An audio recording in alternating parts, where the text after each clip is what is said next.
Tonight we have some good and some bad news about the health of our lake just out today. This season's algae bloom in Lake Erie, while it will be larger than last year's, it won't be nearly as bad as some of the ones we've seen in recent years. News 5's Olivia Fecto was at today's annual forecast event on Put-in-Bay and went out on the lake with scientists as they monitored the water.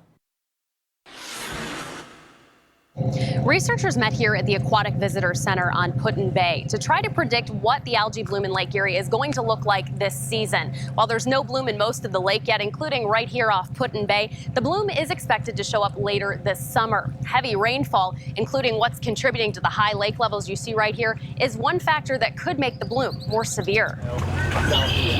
Lake Erie still looks normal today, but come late July or August, researchers from the National Oceanic and Atmospheric Administration, or NOAA, and other organizations say we should expect a severe algae bloom. The bloom on Lake Erie, the size of it is really closely related to the amount of phosphorus that comes out of the Maumee River. That phosphorus is high enough that we're expecting a pretty substantial bloom this year. Dr. Laura Johnson is the director of the National Center for Water Quality Research at Heidelberg University. She says while there's been a lot of rain causing phosphorus runoff from fertilizer, there's not as much phosphorus in the lake as expected. We correlate that back to the fact that it has been sort of wet and cold and rainy all the way back through last fall, and farmers were unable to get fertilizer out last fall or get much fertilizer out this spring. While rainfall can make an algae bloom more severe, there's another factor too: high lake levels. You can think of it as a cup of coffee and you pour sugar in there, it's very concentrated.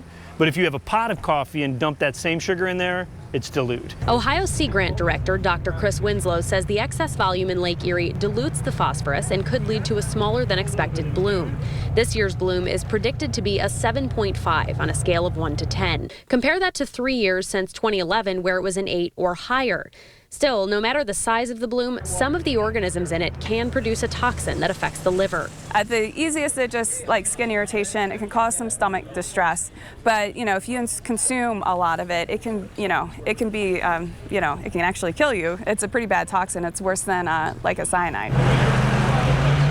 Researchers took us out on a boat as they took samples and monitored a water quality buoy. They're constantly keeping an eye on the water, from its temperature to what nutrients and how much oxygen it contains, monitoring the potential algae bloom and the trends they're seeing year to year.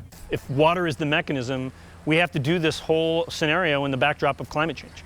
And in the Great Lakes, when you look at any of the climate change models, we're going to see warmer temperatures and more increased precipitation. Researchers emphasize if there's a bloom in parts of Lake Erie, it won't show up everywhere in the lake, and the size of the bloom doesn't necessarily correlate to how toxic it might be.